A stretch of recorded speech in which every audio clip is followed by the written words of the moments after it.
नमस्कार, आपण पाहत आहोत पीबीएन महाराष्ट्र न्यूज।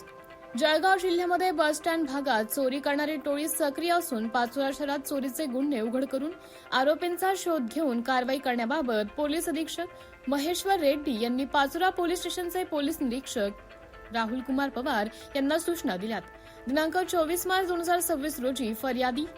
सुभाष विठ्ठल भावसार वय 70 वर्ष राहणार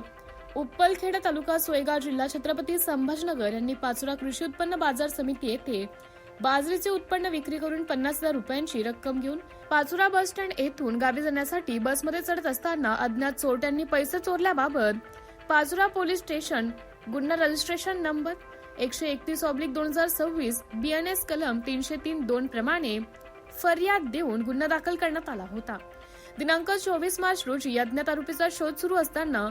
गोपनीय माहितीच्या आधारे गुन्हे शाखेला आरोपी नामे अंकुश मधुकर सुरवाडे वय 19 वर्ष राहणार गेंदालाल मिल जळगाव सदर आरोपीवर जिल्ह्यात विविध ठिकाणी गुन्हे दाखल असून त्याला जळगाव जिल्ह्यातून हद्दपार करण्यात आलेले आहे।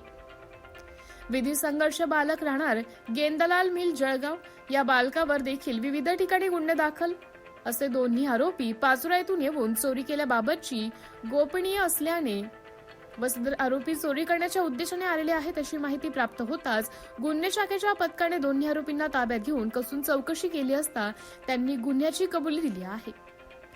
सदरची कारवाई पोलीस अधीक्षक महेश्वर रेड्डी, अपर पोलीस अधीक्षक कविता नेरकर, उपविभागीय पोलीस अधिकारी बापू रोहम यांच्या मार्गदर्शनाखाली पोलीस निरीक्षक राहुल कुमार पवार, पोलीस कॉन्स्टेबल योगेश पाटील, संदीप राजपूत, हरीश परदेशी, गणेश कुवर, होमगार्ड पंकज सोनवणे, अमोल गायकवाड यांनी केली आहे।